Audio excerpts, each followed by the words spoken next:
오늘 시편 87편은 좀 짧습니다. 근데 시편 전체의 길이만 짧을 뿐만 아니라 이 시편을 시작하는 첫 절의 표현도 굉장히 짧습니다. 단순히 길이가 짧다는 말이 아니라 문법적으로 또는 우리가 익숙한 자연스러운 표현을 생각하자면 있어야 할 표현이 생략되어 있을 만큼 짧습니다. 무슨 말씀이냐면 그의 터전이라고 번역이 되어 있는데 사실은 지시를 하는 말 또는 뭐 대명사라고 우리가 부르기도 하고요. 이제 이런 표현들이 나올 때는 사실은 이미 앞서 언급되어야 할 뭔가가 있어야 합니다. 그런 걸 우리가 이제 선행사 이렇게 부르기도 하죠. 앞에 이미 한번 언급이 되었기 때문에 그것을 좀 더 간략하게 언급을 할 때 쓸 수 있는 표현인데 앞에 아무런 선행사 없이 그냥 그의 터전이라는 말이 대뜸 등장을 합니다. 그래서 굉장히 좀 별안간에 불쑥 난데없이 거두절미하고 이 시편은 어떤 선언을 하고 있습니다. 시적 표현을 그렇게 할 때는 그것은 한편 강조의 의미를 갖는 것입니다. 굳이 앞에 무엇이 있어야 하는지를 언급하지 않고도 그걸 많은 사람이 미루어 짐작할 수 있을 거라는 것은 그것이 실제로 표현되어 있지 않지만 모든 사람의 생각의 전제 속에 있을 만한 것이라는 거죠. 그래서 영어에서도 이제 수동태로 바꿨을 때 행위자를 생략할 때 거기에는 많은 사람이 추정할 수 있는 누군가가 있을 수도 있는데 때로는 거기에 이제 God, 신이 들어가는 경우들이 있습니다. 신적 수동태 뭐 그렇게 부르기도 하는데요. 이 표현도 마찬가지입니다. 그래서 그의 터전이라고 할 때 그는 누구실까요? 하나님이십니다. 자, 그런데 이렇게 갑작스럽게 던져진 이 선포, 굉장히 뭔가를 강조하는 선포인데 그러다 보니까 우리는 이 말이 또한 놓여 있는 전체적인 맥락을 고려하지 못한 채 이 말씀만을 듣고 생각을 하다 보면 오해를 할 수가 있습니다. 어떤 오해를 할 수 있는가? 굉장히 중요한 무게감이 있는 진술이 이루어지고 있는데 성경 전체가 일관된 흐름으로 우리에게 제시해주는 맥락을 우리가 무시한 채 이런 말씀을 해석하게 되면 심각한 오해, 오류가 발생을 하게 되는 것입니다. 하나님의 터전이 성산에 있다. 성산, 거룩한 산이라는 뜻입니다. 특정한 산을 일컫고 있습니다. 2절에 보면 그 산은 시온이라고 우리에게 밝혀지고 있습니다. 어떤 오해가 가능할까요? 하나님에 대해서? 이 구절 하나에만 근거를 해서 하나님에 대한 이해를 우리가 확장하게 될 때 어떤 오해가 가능하겠습니까?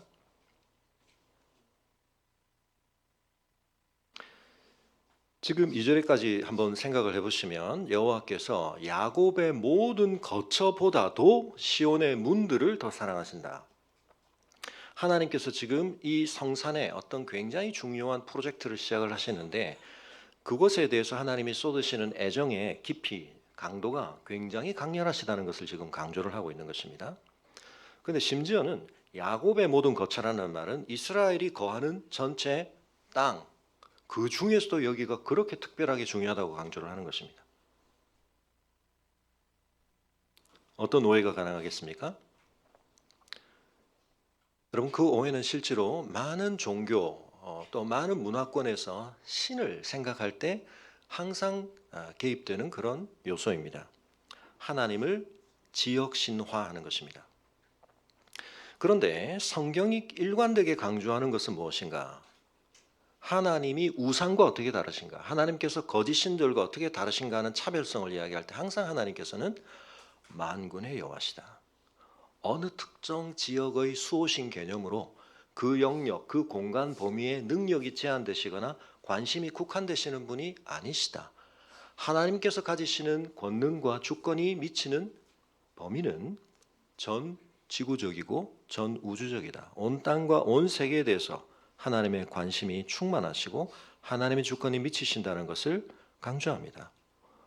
온 우주 만물을 창조하시는 분이 그분이시기 때문에 그분의 주권이 미치는 영역을 어떤 경계 안으로 국한시켜서 제한시키려고 하는 것에 대해서 성경은 철저하게 그것을 벗어나야 한다고 우리에게 가르치고 있습니다. 하나님께 대해 우리가 지극히 당연하고도 중요하게 항상 기억하고 고백해야 할 내용입니다. 근데 지금 이 1절이 어떻게 하고 있다고요? 마치 거기에 대해서 반박을 하는 것처럼 그게 기존 이해에 있어야 할 때 있어야 하기 때문에 사실은 이 표현이 훨씬 더 충격적으로 들리는 겁니다. 그런 하나님이 갑자기 뭐라고 선언을 하신다고요? 내가 너무 특별하게 여기는 공간, 영역이 있다는 겁니다.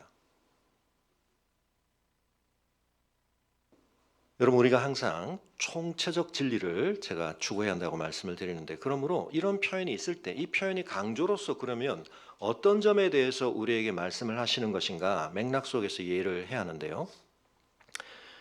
하나님을 지역신으로 축소 왜곡시키지 않으면서 이 구절이 뭘 우리에게 강조하려고 하는 것인가, 어떻게 그 두 내용을 우리는 조화시킬 수 있을 것인가. 이 말씀을 오해를 하면 이런 생각들이 가능해집니다. 하나님의 특별한 관심과 은혜가 부어지는 공간이 따로 있구나. 거기는 굉장히 거룩해지고 거기는 굉장히 특별해지는 반면, 그러면 그렇지 않은 곳은 어떻게 될까요? 하나님의 관심과 통치로부터 제외되어 있거나 아니면 그 영역에서 이루어지는 활동에 대해서 하나님은 무관심하시거나 혹은 하나님과 아무 상관없는 일들이 거기서 일어나는구나. 내 존재와 삶 전체를 두고도 우리가 그런 생각들을 할 수 있는데 두 가지 이제 극단적인 반응이 나올 수 있습니다. 내가 그 영역에 속해 있다고 생각하고 내가 그 영역과 관련하여 멤버십을 확보하고 있다고 하는 생각하는 사람은 자기 존재와 삶이 굉장히 특별하다는 생각을 더 하겠죠. 근데 그렇지 않은 사람은 어떻게 할까요? 특별히 신앙인 가운데서도 거기에 대한 확신이 없는 사람은 그런 주장을 하는 간증을 들을 때 한편은 부러움을 느낄 수도 있지만 굉장한 소외감을 느낄 수도 있습니다. 저 사람은 하나님이 굉장히 특별하게 사랑하시나 본데 나는 그런 걸 못 느껴봤으니까 나는 안 그런가 봐. 교회적으로는 어떻게 되죠? 예배를 드리는 공간은 굉장히 중요한 공간입니다. 환경을 잘 갖추는 것이 필요합니다. 저희 교회도 이런 좋은 공간에서 우리가 예배할 수 있는 것 참 감사한 일입니다. 예배를 집중할 수 있기 위해서. 그렇지만 이 공간이 중요한 것은 이 공간에서 이루어지는 일이 중요하기 때문이고 그 일에 동참하는 우리가 중요하기 때문입니다. 이 공간 자체가 중요한 건 아니거든요. 그래서 이 공간 아닌 곳에서 우리가 예배를 드리면 예배에 때로는 공간이 주는 어떤 도움을 우리가 덧입기 때문에 집중하기 좀 어려울 수도 있습니다. 환경의 어려움이 우리에게 여러 가지 마음을 모으는데 힘을 좀 더 쓰게 만들 수도 있고 그런 점에서 예배에 어떤 집중성이 흐트러질 수 있는 아쉬움은 있겠지만 예배 자체가 성립을 안 한다거나 그렇게 생각해서는 안 됩니다. 그러므로 예배드리는 이 공간이 너무 특별하기 때문에 이런 공간 하나를 만들기 위해서 어마어마하게 모든 우선순위를 다 뒤로 하고 공간을 얻고 건물을 세우는 일에 모든 전력을 투구해야 된다. 그건 잘못된 겁니다. 예배당이 성전이 아닙니다. 예배당이 있는 곳이 여기서 말하는 시온도 아닙니다. 지금 전 지구적으로 영향을 미치고 있는 사태와 관련해서 말하자면 지금 이 말씀을 받은 이스라엘이 이 말씀에 대해서 어떤 해석을 하냐에 따라서 팔레스타인에서 이방인들과 자기들이 생각하는 이방인들과 어떤 관계성을 맺고 그 공간에서 자신들이 어떤 주장을 해야 하고 거기서 어떤 태도로 이 공간을 특별하게 구약시대에 구별하신 하나님의 뜻을 제대로 이해한 사람답게 행동을 해야 될 건가 하는 것에 대해서 굉장히 다른 태도가 나올 수 있는 겁니다. 예루살렘은 우리 거. 우리는 거기서 살아야 되고. 거봐, 성경 곳곳에서 하나님 여기를 얼마나 특별하게 우리 민족에게 허락하셨는가. 근데 여러분 사실은 오늘 이 짧은 시편의 뒷부분만 제대로 읽어도 그런 주장을 하는 것이 얼마나 잘못된 것인가 하는 것을 알 수 있거든요. 여러분 오늘 설교에서 가장 중요한 강조점 중에 하나는 하나님께서는 전 지구적이고 아니 전 우주적이고 공간뿐만 아닙니다. 시간적으로도 모든 것의 주권자이십니다. 그런데 분명 성경은 어떤 공간에 대해 어떤 시간에 대해 하나님의 경륜과 관련하여 뭔가 더 특별한 일이 일어나고 뭔가 더 특별한 주목을 하시게 되고 뭔가 더 중요한 무게를 부여받는 시공간적인 사건들이 있다고 말씀을 하십니다. 그걸 우리가 어떻게 연결해야 할까요? 결론부터 말씀드리면 이렇습니다. 그 두 가지가 조화되어지는 방식은 그 한 곳에 집약되고 그 한 곳에 압축되어진 모든 것이 계속해서 그 공간, 그 시간에만 국한되어 있도록 하시는 게 아닙니다. 어떻게 되도록 하시는 걸까요? 거기서부터 확산되는 겁니다. 거기서부터 퍼져나가는 겁니다. 공간적으로, 시간적으로, 제한적으로 어떤 곳에서만, 어떤 때에만 하나님의 중요한 역사가 강력하게 나타나기도 합니다. 그러나 그것은 그 공간에 가야만 경험할 수 있고 그 시간에만 국한된 것으로 끝나버리는 일이 아니라 하나님은 그 사건이 갖는 의미 그리고 그 사건이 갖는 파장력을 더 다른 공간으로, 더 다른 대상들로, 더 다른 시간으로 확대하십니다. 이 점에 있어서 우리의 이해를 초월합니다. 그래서 사실은 이 시편을 이해하는 데 있어서 많은 성경학자들 중에 하나님의 그러하신 역사를 믿지 못하는 사람들은 이 말씀 속에서 굉장히 중요한 메시지들을 발견하지 못합니다. 인정하지 않습니다. 자, 오늘 여기 뭐가 보이시나요? A4지인데요. 안에 제가 네모를 사각형을 뚫어왔습니다. 여기 뭐가 보이시나요? 사실은 이제 쿠키를 가지고 보통 많이 하는데 제가 쿠키와 비슷한 뚜껑을 가지고 왔습니다. 죄송합니다. 이 사각형의 변의 길이는 7cm입니다. 그리고 얘의 지름은 12cm. 그리고 약간 두께가 있죠. 1.5 정도 됩니다. 여러분, 얘가 이 구멍을 통과할 수 있을까요? 조건이 있습니다. 이 종이를 찢어서는 안 됩니다. 자, 통과할 수 있다고 생각하시는 분, 통과 못할 것 같다고 생각하시는 분, 네, 못할 것 같다고 생각하시는 분이 좀 더 많으시네요. 많은 분들이 아마 그건 안 될 것 같은데 찢지 않고 가능할까?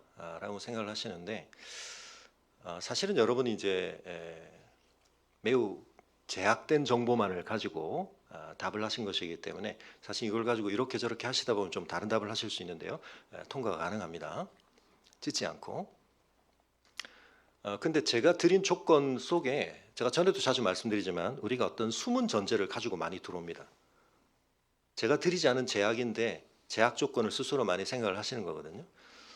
종이가 평면에 있기 때문에 이 종이를 얘가 통과하는 데 있어서 할 수 있는 다른 방법에 대해서 사실 머리가 잘 회전이 우리가 되지 않을 수가 있는데요. 방법은 이렇습니다. 이 종이는 평면이지만 공간에서 다양하게 구부릴 수가 있죠. 물론 대각선의 길이를 한다 하더라도 턱없이 부족하지만 이렇게 접어서 이렇게 하면 더 벌어지죠. 이해가 되십니까? 근데 사실 이건 여러분이 이렇게 저렇게 하다 보면 다 할 수 있는 겁니다. 그러나 여러분이 지금 제가 드린 조건 속에서 생각하실 때는 입체적으로 이 평면 종이를 구부려서 사실 이 공간이 비어 있다라고 하는 것이 또 그런 점에서 제가 A4 종이라고 말씀을 드린 마분지 가지고 하시면 잘 어렵죠. 자, 이렇게 하는 순간 이 공간이 어떻게 되죠? 벌어질 수 있습니다. 통과가 될까요? 찢지 않고 나왔습니다. 집에 가서 한번 해보시기 바랍니다. 제가 약간 길이를 뭐 똑같은 게 있으면 더 좋으시겠지만 그래서 아슬아슬하게 통과 가능한 길이로 제가 제작을 해봤는데 여러분 우리의 삶에서 우리가 많은 판단을 합니다. 이건 돼, 이건 안 돼. 근데 우리가 생각을 안 하고 있는 또는 생각을 못 하고 있는 많은 영역 중에 사실은 제거해야 될 전제들인데 우리가 그것을 포함시키고 있기 때문에 시도조차 해보지 않는 그런 경우들도 많이 있고요. 그래서 예수님께서 하신 말씀 중에 너희가 하나님의 말씀도 하나님의 능력도 제대로 모르기 때문에 너의 제한된 이해 속에서 가능한 것과 가능하지 않은 것에 대한 답을 제한시키고 있다. 그런 말씀을 하시는데요. 여러분, 하나님이 가지신 어마어마한 능력과 또 주권을 생각할 때 우리의 삶에서 일어날 수 있거나 일어나야 하는 일들에 대해서 우리가 경험해 본 바, 우리가 알고 있는 바의 수준에서 그것들을 판단하는 것이 얼마나 섣부른 일인가 하는 것을 잘 생각해야 합니다. 여러분, 그런 점에 있어서 하나님의 말씀임에도 불구하고 그 말씀이 하나님의 원래의 고려 속에서, 의도 속에서 어떻게 주어진 말씀인가라고 하는 맥락을 고려하지 못한 채 내 욕심의 맥락 속에서, 내 제한된 경험의 맥락 속에서 그 말씀을 이해하려고 하면 그 말씀 속에 담겨있는 너무나 놀랍고 풍성한 측면을 다 빼버린 채 우리는 그 말씀 속에 갇히게 되는 겁니다. 심지어는 그 말씀을 가지고 우리는 굉장히 왜곡된 일을 할 수도 있습니다. 하나님께서 어떤 것에 초점을 모으실 때, 어떤 것에 집중하실 때 항상 기억하실 건 뭐라고요? 마치 하나님의 모든 관심사가 그 영역을 제외하고는 다 사라져 버린 것처럼 하나님께서 몰두하실 때, 집중하실 때 이해할 게 있습니다. 하나님께서는 언제도 그 이외의 대상들에 대해서, 그 이외의 영역에 대해서 관심으로부터 배제하지 않으십니다. 그게 하나님과 우리 사이에 굉장히 큰 차이입니다. 그래서 여러분, 하나님의 성이여 너를 가리켜 영광스럽다고 말한다 라고 하는데 그 다음부터 하나님께서 실질적으로 하시는 선포가 4절 5절에 나옵니다. 나는 라합과 바벨론이 나를 아는 자 중에 있다 말하리라. 보라, 블레셋과 두로와 구스여 이것들도 거기서 났다 하리로다. 이 말씀이 던지는 충격은 구약을 이해하는 관점과 관련하여서 특별히 이스라엘의 왜곡된 선민의식, 왜곡된 특권의식을 가지고 있는 관점에서 볼 때 너무 충격적인 말씀입니다. 여러분, 여기 있는 라합이라고 하는 표현은 이사야 30장을 좀 참고를 해야 되는데요. 그래서 여러분, 우리가 구약 성경을 통독하는 겁니다. 우리 성경을 좀 띄워주실 수 있으면 성경을 좀 띄워주시면 좋겠는데요. 이사야 30장 7절에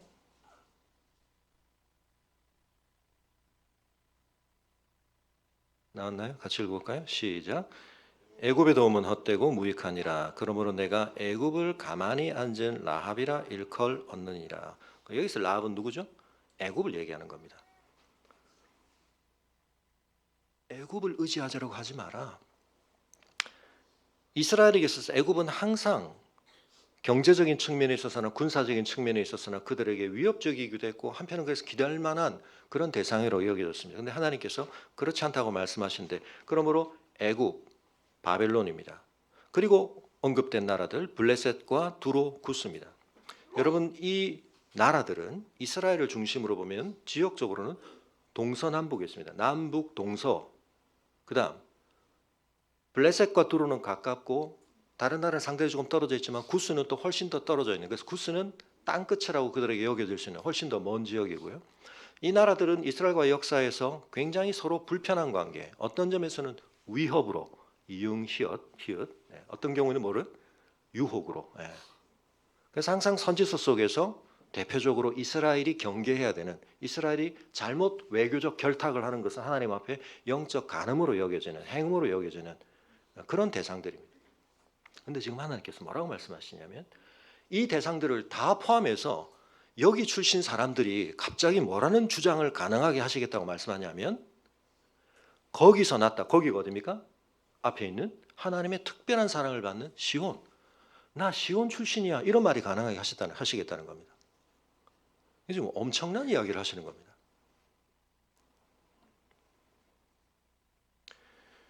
여러분, 시온에 대하여 말하기를 이 사람 저 사람이, 그래서 대표적으로 5나라가 언급됐지만 그건 그냥 그렇게 뽑으셨을 뿐 그것도 꼭 국한되게 그 5나라 민족 백성만을 얘기하시는 게 아니라는 거죠. 이 사람 저 사람 온갖 사람이 뭐라는 주장을 한다고요? 나도 거기서 났다라고 말하게 될 것이다. 6절에 보면 여호와께서 민족들을 등록하실 때, 이게 성경 속에서 선지에서 자주 나오는 이게 뭐죠? 생명책이기도 하고요. 명부를 등록하는 겁니다. 그래서 여러분 오늘식으로 말하면 오늘날도 나라 중에 그런 나라가 있죠. 자기 나라의 국민, 시민권을 얻는 중요한 조건은 뭐죠? 거기서 나야 됩니다. 거기서 출생해야 됩니다. 그런데 버젓이 합니다. 다른 나라 사람인데 그 사람을 갑자기 하나님께서 어떻게 하신다고? 이거 너도 거기서 났네? 원천적인 시민권을, 원천적인 그 나라 출신만이 누릴 수 있는 모든 권한을 다 부여해 주신다는 겁니다. 이 얘기가 좀 어디 있다고요? 시편 한가운데 있습니다. 이스라엘의 노래 속에 하나님이 이걸 두신 것입니다. 그런데 여러분 우리 지난주 86편 9절 10절 주여 주께서 지으신 모든 민족에 와서 주의 앞에 경배하며 주의 이름에 영광을 돌리리다. 무릇 주는 위대하사 기이한 일들을 행하시니 주만이 하나님이시. 오직 하나님께만 돌리는 주권의 찬송 속에 이미 지난주에도 있었습니다. 뭐가 있죠? 그 찬송은 누구에게로 확대됩니까? 이 땅에 있는 온 민족에게로. 자 여러분 그래서 다시 거슬러 올라가 봅니다. 이 이스라엘 민족 나 이곳 출신이라고 말할 수 있는 합법적인 자격과 관련해 가장 중요한 근원 창세기 12장으로 가보겠습니다. 창세기 12장 1절에서 3절까지 같이 읽어봅니다. 하나님께서 아브라함을 처음 부르셔서 모든 민족들이 하나님께 대적하며 바벨탑을 쌓고 있을 때 한 명의 자식도 없는 한 사람을 하나님이 부르셔서 어떤 프로젝트를 시작하시겠다는 얘기를 하십니다. 그리고 이 뒤로부터 창세기가 그 앞에서 그렇게 스펙타클하게 어마어마한 규모로 펼쳐지다가 여기서부터 5분의 4가 통째로 하나님의 관심이 한 집안에게 한 개인에게 다 빠져버리신 것처럼 그 집안이 시집가고 장가고 애 낳는 이야기로 창세기가 계속 흘러갑니다. 그렇지만 여러분 그 부르심의 처음부터 우리가 기억해야 할 중요한 내용이 있습니다. 창세기 12장 1절부터 3절 같이 읽습니다. 시작.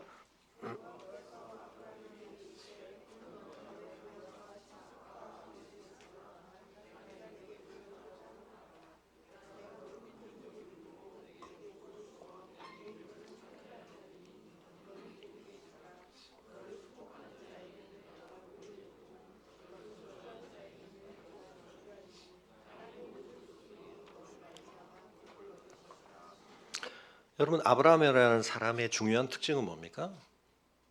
앞에 등장하는 모든 족보 속에 그 사람이 어떤 삶을 살았고 어떤 삶의 업적을 남겼는지는 아무 소개도 없지만 한 가지 분명하게 유추할 수 있는 내용, 애 낳는 건 다 성공했던 그 족보의 나열 속에서 등장하는 족보를 이어갈 수 없는 사람, 후손을 이어갈 수 없는 사람. 여러분 그런 시족 사회, 부족의 수가 중요하고 그것이 그들의 군사적인 경제적인 힘이 되는 세상 속에서 자손을 낳지 못하는 사람 아무것도 내세울 수 없는 사람입니다. 근데 그 사람을 부르셔서 그런 사람을 하나님께서 어떻게 해요? 고향, 친척, 아버지 집을 떠나도록 분리를 시킵니다. 모든 것으로도 분리시킵니다. 그 사람은 생존이 불가능한 상황입니다. 그렇게 되면. 근데 그 사람이 하나님 뭘 약속하시죠? 땅을 주겠다. 너에게 후손을 주겠다. 큰 민족 이루게 하겠다. 그리고 결정적으로 그 모든 것을 통해 네가 엄청난 복의 근원이 되게 하겠다. 너 자체가 복이 되는데 그래서 너를 축복하네 너를 저주하는 자가 그 사람에게 임할 복과 저주를 결정지을 만큼 중요한 하나님의 복의 구심점이 되게 하시겠다. 근데 그렇게 하신 이유가 뭐라고요? 땅의 모든 족속이 결국은 너로 말미암아 지금 내가 너와 더불어 시작하는 이 언약이 펼쳐지고 펼쳐져서 이루어질 진정한 복에 참여시키겠다. 이 아브라함이 전혀 복된 사람이 아니라고 여겨지게 만드는 배경 상황 뭐죠? 바벨탑을 쌓고 있는 어마어마한 인간적인 연대의 힘을 가지고 도시를 구축하고 큰 성을 또는 큰 구조물을 쌓아 올릴 수 있는 막강한 인간적인 힘들이 결집되어서 보여주는 우리가 이 세상에 우리의 주권으로 우리의 유토피아를 건설하자라고 하는 흐름 속에서 보면 완전히 소외되고 완전히 제대로 된 아무런 힘을 갖지 못한 미래에 대한 가망이 없어 보이는 이 사람한테 무슨 복이 임해. 하나님 그 사람한테 복을 주시겠다는. 근데 그렇게 하심으로 어떻게 해요? 이 세상이 자기들의 힘으로 구축하고 확산하려고 하는 이 복이 가짜라는 걸 드러내고 하나님의 진정한 복을 이 세상 가운데 드러내시겠다는 겁니다. 출애굽기 19장. 그래서 여러분 반드시 창세기 12장 우리가 방금 전에 읽었던 이 언약 구절과 출애굽기 19장 20장에 십계명이 나옵니다만 이스라엘의 정체성 19장 3절부터 6절 같이 읽습니다. 시작.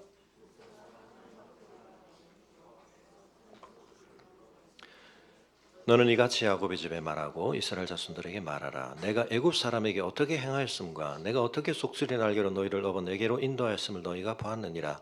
세계가 다 내게 속하였나니 너희가 내 말을 잘 듣고 내 언약을 지키면 너희는 모든 민족 중에서 내 소유가 되겠고 너희가 내게 대하여 제사장 나라가 되며 거룩한 백성이 되리라. 너는 이 말을 이스라엘 자손에게 전할지니라. 어떤 민족에게도 베풀지 않으신 이 특별한 은혜를 이 민족에게 베푸시는 이유는 하나님의 주권이 온 세상을 다스리는 데 있어서 여력이 부족하시거나 관심이 떨어지셔서가 아니라 여전히 하나님 앞에서 모든 민족은 하나님의 소유입니다. 하나님의 주권은 거기에 다 미칩니다. 그러나 그들을 특별한 하나님의 소유로 삼으시고 구별된 거룩한 백성이 되게 하시는 중요한 목적 중에 뭐가 있다고요? 그들이 제사장 나라가 된다. 제사장은 뭐 하는 사람입니까? 하나님과 누군가를 중재하는 사람입니다. 하나님의 뜻을 그들 앞에 드러내고 하나님이 주시는 중요한 길들을 그들 앞에 제시하고 그들이 하나님 앞에 드리는 것을 하나님 앞으로 가져오는 역할을 하는.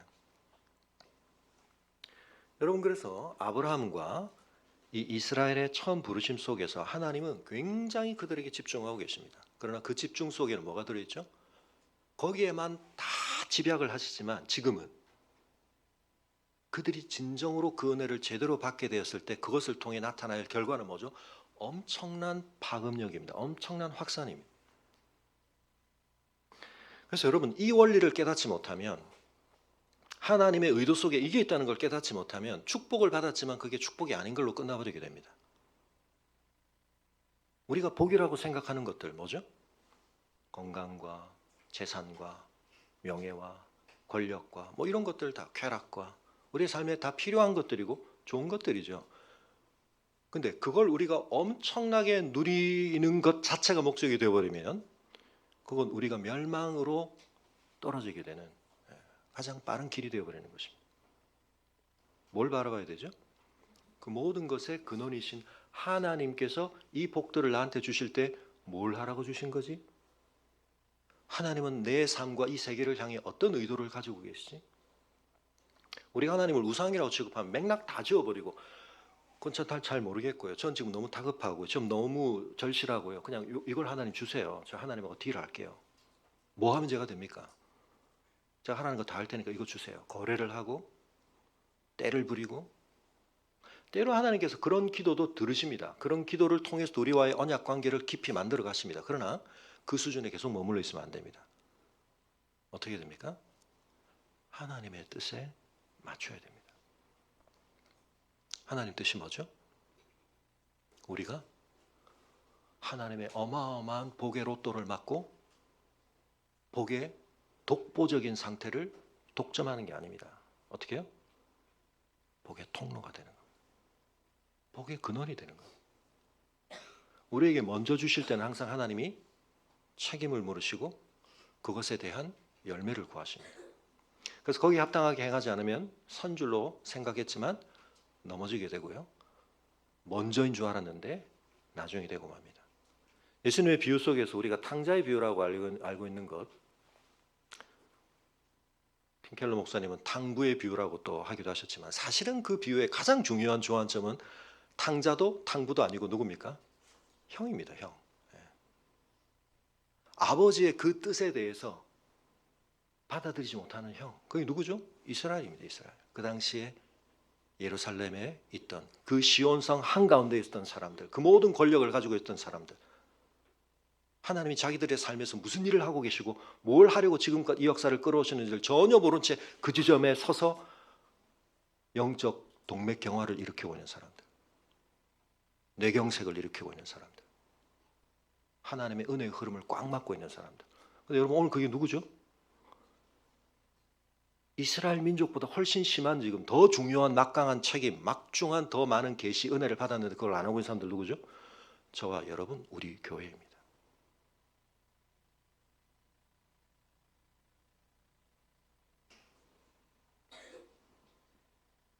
하나님께서 이 세상을 어떻게 빚어가고 계시지? 이 세상을 어떻게 구속해 가고 계시지? 여러분, 거기에 대해서 우리가 관심을 기울이지 않으면 우리가 지금 주님의 그 경고를 받아야 하는 그 자리에 있게 되는 겁니다. 여러분, 그 비유는 탕자들으라고 하신 말씀이 아니고 형들으라고 하신 말씀입니다. 내 의도를 그렇게 모르겠니? 내 기쁨을 그렇게 모르겠니? 내가 가장 중요한 일을 하고 있는데 너 이렇게 어긋장을 놔야 되겠니?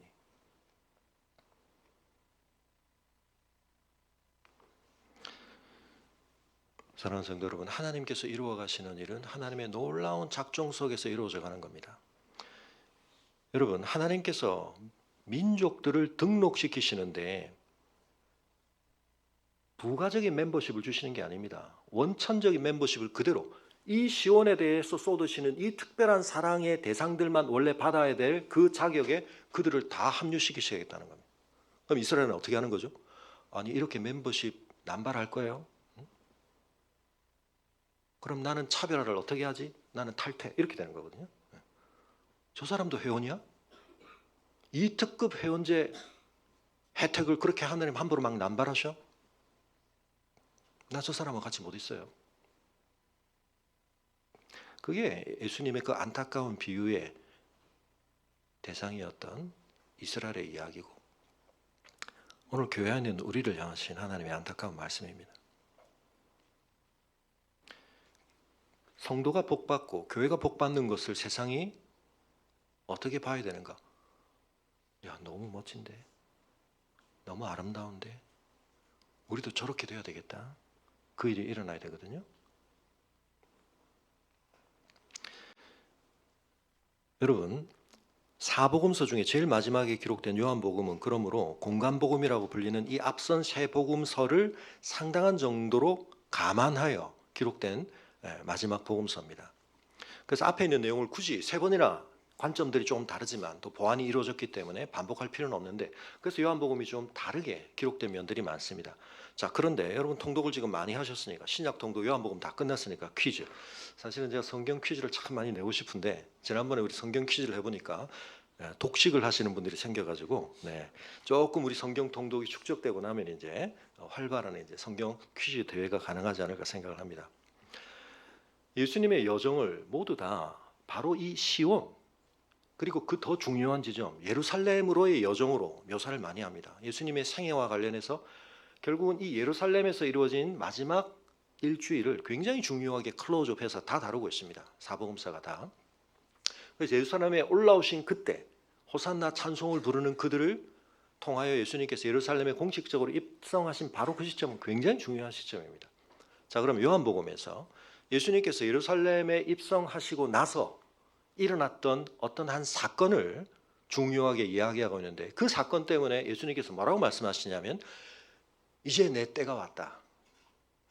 때가 찼다. 요한복음에서 계속 때라는 얘기를 하십니다. 그 때라는 건 한편은 예수님이 십자가에 달리시는 것이지만 또한 메시아로서의 사명을 완수하시고 하나님의 뜻을 성취하시는 중요한 그걸 얘기하십니다. 무슨 사건이었을까요?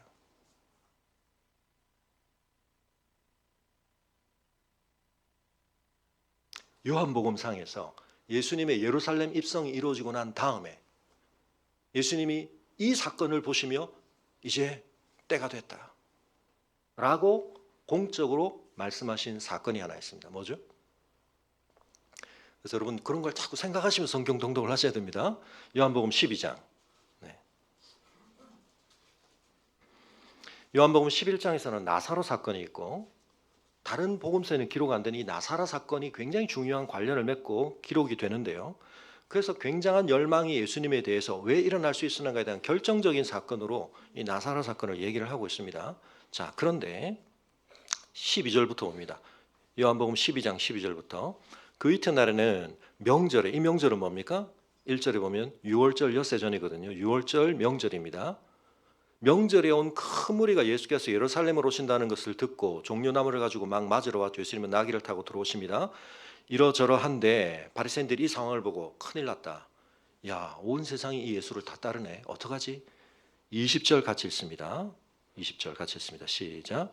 명절에 예배하러 올라온 사람 중에 헬라인 몇이 있는데 그들이 갈릴리 베스다 사람 빌립에게 가서 청하여 이르되 선생이여 우리가 예수를 배웠고자 하나이다 하니 빌립이 안드레에게 가서 말하고 안드레와 빌립이 예수께 가서 여쭈으니 예수께서 대답하여 이르시되 인자가 영광을 얻을 때가 왔도다. 무슨 일이었죠? 이방인이 예루살렘으로 예수님을 찾아온 것. 예수님 뵙고 싶다. 이게 뭐가 그렇게 중요합니까? 이게 지금 시편 87편의 성취입니다.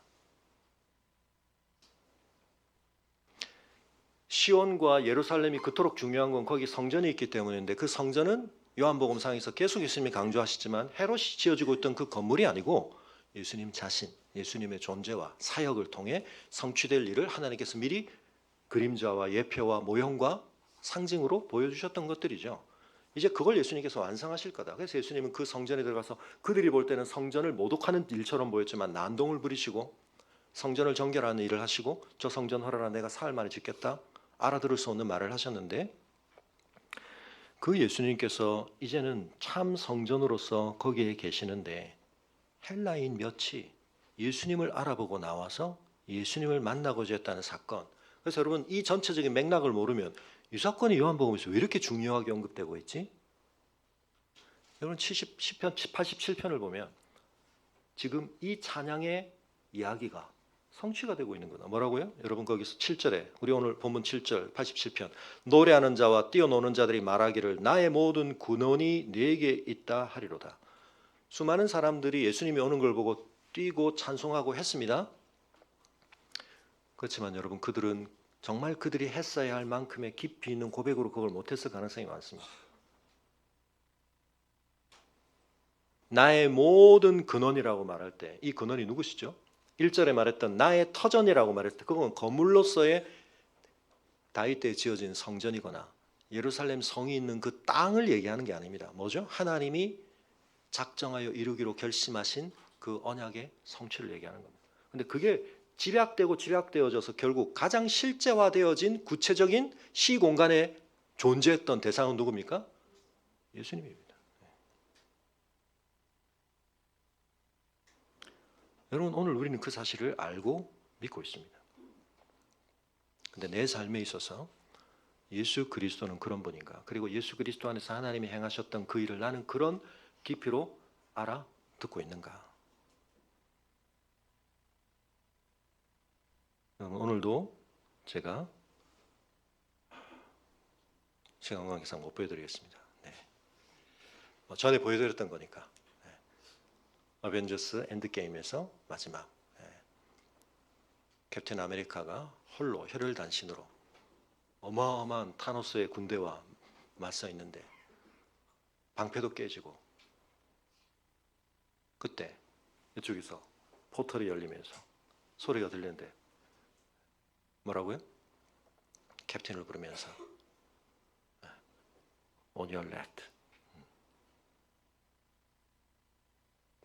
근데 그 말을 들었을 때 나중에 우리 청년들하고 우리 푸른들은 나중에 제가 보여주겠습니다. 올라가서 극장에서 이걸 실시간으로 막 같이 촬영한 사람들이 있습니다. 실시간으로 이제 외국 사람들 저도 인피니티 원은 그때 마침 호주에 가 있을 때라 호주에 가서 저희가 봤는데 외국 사람들은 영화 보면서 가만히 안 보더라고요. 막 서로 소리 지르고 그런 걸 좀 허용하는 것 같아요. 막 고함 지르고 막 박수 치면서 보는데 그럼 그런 장면 보시면 나중에 그 말할 때 어마어마한 환호성을 지릅니다. 왜냐하면 거기 다 이제 마블 덕후들만 모여 있기 때문에 저 여러분 말씀드리죠. On your left가 어디 나왔던 거라고요? 그 샘이 캡틴을 제일 처음 만났던 장면 제가 그걸 보여드리려고 오늘 준비해 왔는데 시간 관계상 달리기를 하는데 캡틴이 쌩 지나가면서 체력이 뭐 말이 안 되니까 지나가면서 앞질러 갈 때 하는 말이거든요. On your left. 내가 당신 왼쪽으로 가니까 On your left. 샘은 이렇게 돌고 있는데 캡틴은 계속 앞질러 갑니다. 나중에 짜증이 나고 신경이 나고 제발 그 말 하지 마 하는데도 On your left 하고 또 지나갑니다. 샘과 처음 만날 때 했던 말입니다. 그리고 그 시빌 워에서도 캡틴이 병원에 있을 때 샘이 혼자 병실을 지키고 있는데 캡틴이 깨어나가지고 처음 하는 샘한테 하는 말도 On your left. 나 이제 깨났다 이 말이죠. 그런 의미로 썼던 말입니다. 그걸 거기서 딱 할 때 그 앞에 걸 다 기억하고 있는 사람은 마블이 그 결정적인 순간에 야, 그 말을 다 끄집어내서 이렇게 결정적으로 파장을 일으키네. 말 한마디지만 여러분 앞선 내용이 어떻게 축적되는지를 알면 그 순간에 그 한마디가 미치는 파장이 어마어마하게 다릅니다. 맥락이 확 바뀌었는데 거기서 외로운 캡틴을 응원하러 오면서 이제 쌤이 on your left. 제가 지금도 살짝 가슴이 지금 뭉클해지는데 네. 여러분 죄송합니다. 네. 근데 우리가 성경 보면서 그래야 되거든요. 하나님께서 100년, 200년이 아닙니다. 그 수많은 세월을 지나 하나님이 작정하신 뜻을 이루어 가신다는 것을 우리가 깨닫는 묵상을 해야 하는 이유는 뭐죠? 그런 하나님이 오늘도 내 삶을 인도해 가신다. 물론 여러분 성경 안에서 이 세상에 벌어지는 일이 항상 하나님이 가장 적극적으로 기뻐하시는 일만 일어나지 않기 때문에 하나님의 구속이 필요한 거죠. 예수 그리스도에 오셔서 대속이 필요한 겁니다. 여러분 우리의 삶에 어려운 일들이 많습니다. 애굽과 바벨론과 구스와 블레셋과 두로가 우리의 삶에 끼치는 어마어마한 위협과 유혹들 속에서 이스라엘이 얼마나 헤매며 살았는지 우리가 보았던 시편이 계속해서 그 탄식과 절규들을 우리에게 들려줬습니다. 그리고 다음 주에 우리는 그 처절한 절규의 끝판왕을 보게 될 겁니다. 근데 여러분 그 과정에서도 중간중간 하나님이 이런 시편들을 통해서 우리에게 계속 도장을 찍어주십니다. 어디를 바라봐야 되는가? 어떻게 바라봐야 되는가? 우리 인생이 하나님의 이 궁극적인 당신의 뜻을 성취하시되 어떻게 하다 보니까 그냥 안 되겠다 그냥 임기응변적으로 우발적으로 즉흥적으로 뭔가를 해가시는 분이 아니라 놀라운 당신의 경륜을 이루어 가시는 하나님을 볼 때 우리는 어마어마한 안정감을 느낄 수 있고 그리고 어마어마한 담대함을 가질 수 있습니다. 이 세상이 그 하나님의 뜻을 좌절시킬 것처럼 엄청나게 저항하고 거역하지만 그럼에도 불구하고 하나님의 뜻은 이루어지는구나. 우리가 그 사실을 알 때 경로 속에서 우리가 그 사실이 굉장히 의심되어지고 우리의 마음에 굉장한 어려움이 찾아올 때에도 우리는 그 말씀을 붙들고 하나님은 이 말씀을 성취하시지. 그걸 깨달아갈 때 하나님 그렇게 멋진 분이구나. 하나님 그렇게 놀라운 분이구나. 이번 한 주간 동안 앞으로의 한 달 동안 남은 여러분의 평생을 통해서 여러분 우리가 예상할 수 없는 엄청난 일들을 우리가 겪게 될 것입니다. 실제로 이스라엘은 북이스라엘에서 722년에 망했습니다. 남유다는 바벨론에서 586년에 망했습니다. 그렇지만 여러분 그 역사의 모든 굴곡을 다 관통하고도 하나님은 이 노래를 어떻게 하셨죠? 그리스도 안에서 성취하셨습니다. 우리는 그걸 믿는 겁니다.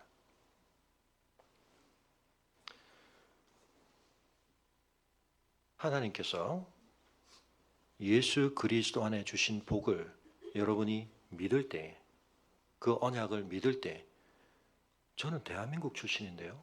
근데 하나님 뭐라고요? 너는 예수 그리스도 안에서 아브라함의 자녀다. 저는 분당 사는데요. 저는 판교 사는데요. 너는 내가 이토록 사랑하는 내 시온 문 안에 있는 사람이다. 여러분에게 사실 84편에서 우리가 봤던 내용에 대한 하나님의 응답이죠. 그때 뭐라고 그랬습니까? 나는 어디 있는 것보다 하나님 성전의 문지기로 있는 게 좋습니다 했던 그 고백. 하나님 뭐라고요? 어디보다 내가 이 성문을 아낀다. 그 성 안에 있는 공간을 하나님께서 소중히 여기신다는 것은 그 언약 백성들에 대한 하나님의 특별한 말씀입니다. 여러분 그래서 누가 하나님의 사랑을 엄청나게 독점하고 있는 것처럼 막 자랑스럽게 떠들 때 부러워하지 마십시오. 그 사람 굉장히 조심해야 됩니다. 왜냐하면 그 사랑에 집중을 받았는데 그걸 제대로 확산하지 않으면 여러분 그 사람 망합니다. 그래서 때로는 하나님의 말씀을 전한다는 사람들 중에 내 말 들어야 돼 이렇게 말하는 사람들 굉장히 조심하셔야 됩니다. 여러분 제가 어느 날 만약에 그렇게 말하면 야 박영규 목사 이제 맛이 갔다 이렇게 생각하셔야 됩니다. 하나님의 은혜와 하나님의 복을 독점할 수 있는 사람이 없습니다. 그리고 하나님의 사랑과 은혜를 굉장히 특별하게 독점하는 것처럼 여겨지는 사람은 굉장히 주의해야 됩니다. 왜요? 그걸 확산하지 않으면 그 사람은 그걸 가지고 자기도 망하고 바벨론이 그런 것처럼 남도 망하게 하기 때문입니다. 그래서 여러분 이걸 공식화하기는 좀 그렇지만 여러분 하나님의 복을 어마어마하게 받고 싶으십니까? 미리 뭐 하시면 되죠? 확산하기 시작하면 됩니다. 내가 이미 받은 복을 가지고 마게도냐 교회가 그랬던 것처럼 환난과 핍박과 궁핍 속에 있지만 어떻게 해요? 예루살렘 교회를 위해서 힘에 지나도록 헌신하고 섬기고 다른 사람들을 위해서 나를 내어줄 때 어떻게 됩니까? 하나님은 그 사람 속에 아낌없이 부으십니다. 오늘 우리가 그런 하나님의 뜻을 이 말씀 속에서 정말 이해한 자답게 우리가 함께 찬송하기를 원합니다. 하나님의 마음을 우리가 우리의 마음에 품기를 원합니다. 우리 어려운 상황 속에서도 우리가 그 뜻에 헌신하고 그 믿음으로 하나님 앞에 설 때 하나님이 우리를 어떻게 붙들어 주실 것인지 우리가 다시 한번 기대하고 고백하는 마음으로 함께 찬양하겠습니다.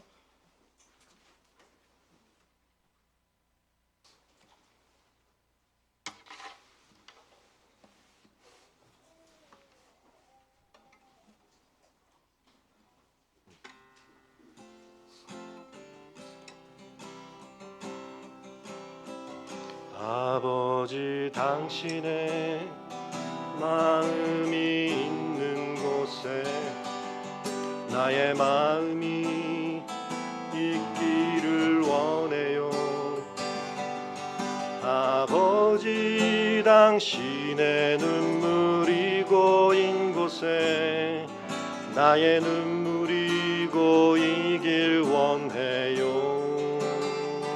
아버지 당신이 바라보는 영혼에게 나의 두 눈이 향하길 원해요. 아버지 당신이 울고 있는 어두운 땅에 나의 두 발이 향하길 원해요.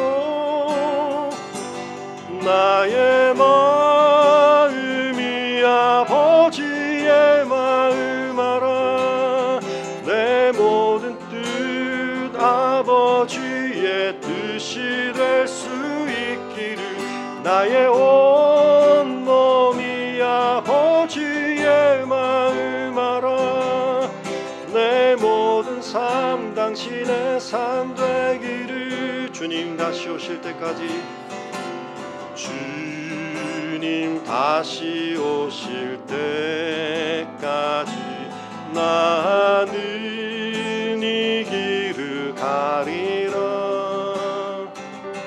좁은 문 좁은 길 나의 십자가 지고 나의 가는 이 길 끝에서 나는 주님을 보리라. 영광의 내 주님 나를 맞아 주시리. 주님 다시 오실 때까지 나는 일어나 달려가리라. 주의 영광 온 땅 덮을 때 나는 일어나 노래하리. 내 사모하는 주님 온 세상 주시라. 내 사모하는 주님 영광의 왕이시라.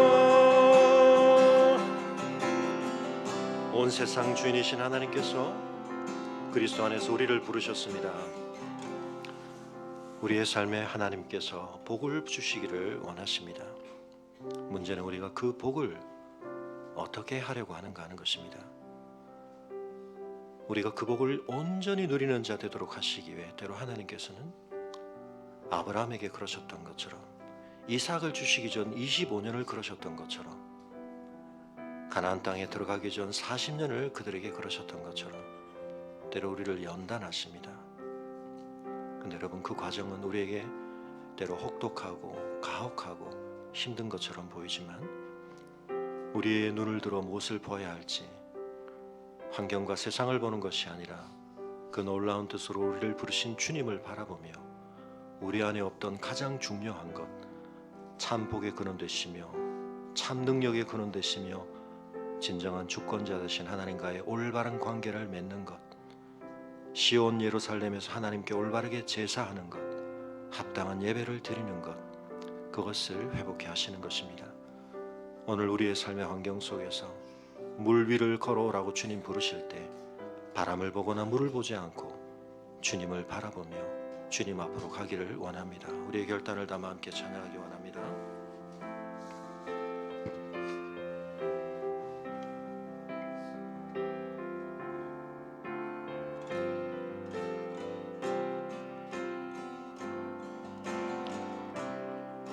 주님 나를 부르시니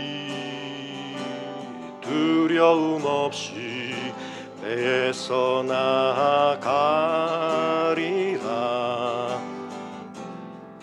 주님 나를 부르시니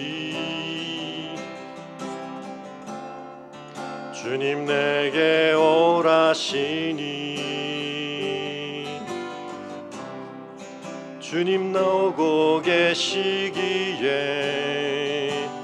의심치 않고 바다를 걸어가리라. 주님 보고 계시기에 주님 여기 계시기에 주님 여기 계시기에 이 깊은 바다가 반석이 되고 주님 여기 계시기에 반석 위를 내가 걸어가리라. 주님 여기 계시기에 더 거친 파도가 반석이 되고 주님 여기 계시기에 반석 위를 내가 걷습니다. 날이 저물어 갈 때, 날이 저물어 갈 때, 빈들에서 걸을 때, 그때가 하나님의 때. 내 힘으로 안 될 때, 빈손으로 걸을 때, 내가 고백해 여호와 이래. 주가 일하시네, 주가 일하시네. 주께 아끼지 않는 자에게 주가 일하시네, 주가 일하시네. 신뢰하며 걷는 자에게. 우리 모인 이곳에 주님 함께 계시네. 누리네 아버지 은혜. 적은 떡과 물고기 내 모든 걸 드릴 때 모두 고백해 여호와 이래. 주가 일하시네, 주가 일하시네. 주께 아끼지 않는 자에게 주가 일하시네, 주가 일하시네. 신뢰하며 걷는 자에게.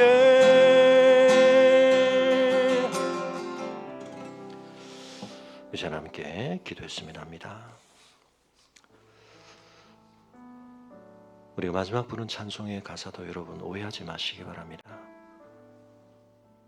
주님이 내 삶에 일하시려면 내가 주님께 드려야 할 게 많은가 보구나. 근데 나는 지금 드릴 게 없습니다. 돈도 없습니다. 건강도 없습니다. 아무것도 없습니다. 근데 여러분 잊지 마시기 바랍니다. 우리에게 많습니다. 주님은 우리에게 돈을 받고 명성을 받고 우리의 권력을 받고자 하지 않으십니다. 우리를 달라고 하십니다. 그토록 사랑하시는 우리를 주님께 달라고 하십니다. 네 고통을 나에게 다오. 네 두려움을 나에게 다오. 네 불안을 나에게 다오. 너 스스로 자신에 대해 매기고 있는 무가치하다고 여기는 너의 판단을 나에게 다오. 내 힘으로 해결할 수 없는 나의 절망의 이유들 주님은 그것도 달라고 하십니다. 들을 게 많습니다. 여러분 이 시간 우리가 그 모든 것을 하나님 앞에 드릴 때 신뢰함으로 드릴 때 내 손 안에 움켜쥐고 내 가슴 안에 짊어지고는 그 모든 것들이 나를 가라앉게 하고 나를 파멸에 이끌게 할 뿐이지만 주님 앞에 그 모든 것을 드릴 때 주님은 우리를 반석 위에 세우시고 그 놀라운 작정하신 뜻을 그리스도 안에서 반드시 이루신 것처럼 지금 내가 시온의 자리에 설 때 내 삶을 통해 놀라운 하나님의 복을 누리게 하시고 흘러가게 하실 것입니다. 우리 시간 함께 기도하겠습니다.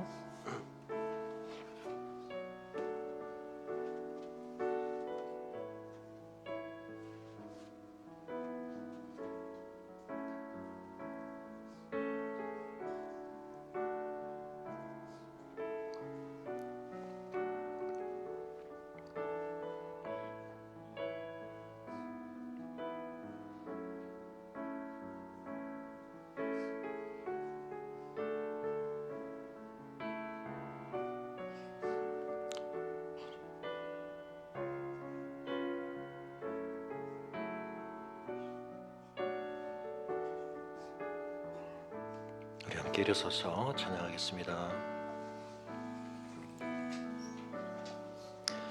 주님 큰 영광 받으소서. 홀로 찬양 받으소서.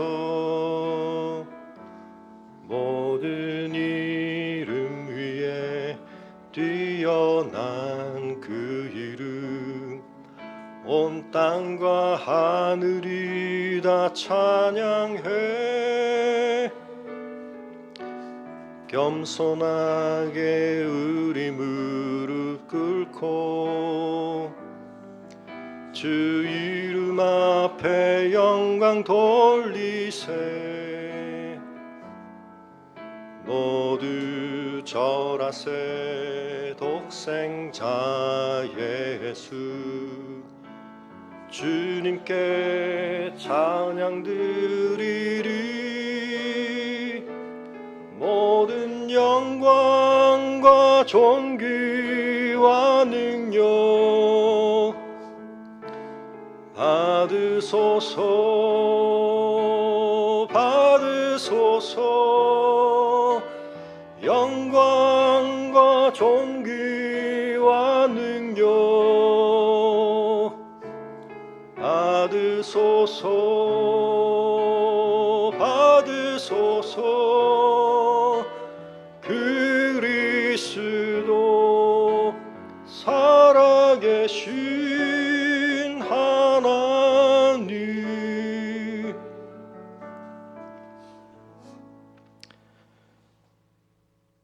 작정하신 뜻을 놀랍게 성취하시는 아버지 하나님, 저희가 무엇이간데 저희를 향해서도 하나님이 그 뜻을 두시고 저희를 새 예루살렘으로 하나님의 시온 백성으로 저희들을 부르시고 저희의 이름을 그 생명책에 기록해 주시니 감사합니다. 약속의 외인이었고 이방인이었고 언약 밖에 있었던 저희들을 그리스도의 살찢고 피 흘려 주신 죽으심 안에서 하나님의 참 자녀로 삼아주신 이 놀라운 은혜, 주님 저희가 진정으로 감사드리며 그 언약 백성답게 하나님께서 우리의 삶에 쏟아 부어주시는 은혜들을 우리의 삶을 통해 흘려보내며 그 은혜의 통로 되기를 원합니다.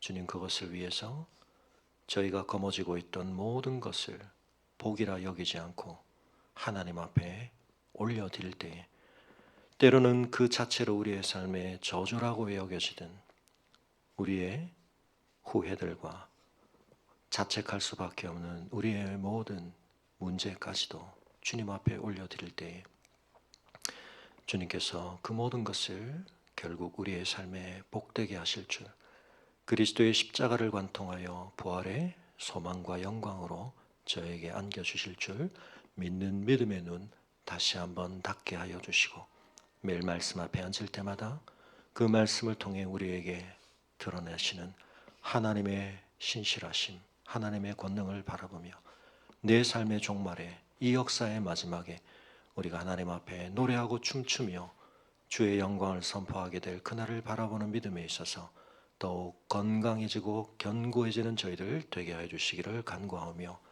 이제는 우리 주 예수 그리스도의 은혜와 우리 아버지 하나님의 그 크신 사랑과 성령의 감화감동 교통하심이 작정하신 뜻을 이루시며 우리를 향해 품으신 뜻 반드시 영광스럽게 이루실 그 하나님의 신실하심과 권능과 주권을 바라보며 내 삶이 이 땅 위에 허락받은 시간 동안 그 삶의 자리에서 하나님의 복을 증거하고 흘려보내는 자 되기를 다시 한번 소망하며 결단하는 주의 성도들의 걸음 위에 지금부터 영원토록 함께 하시기를 간절히 축원하옵나이다.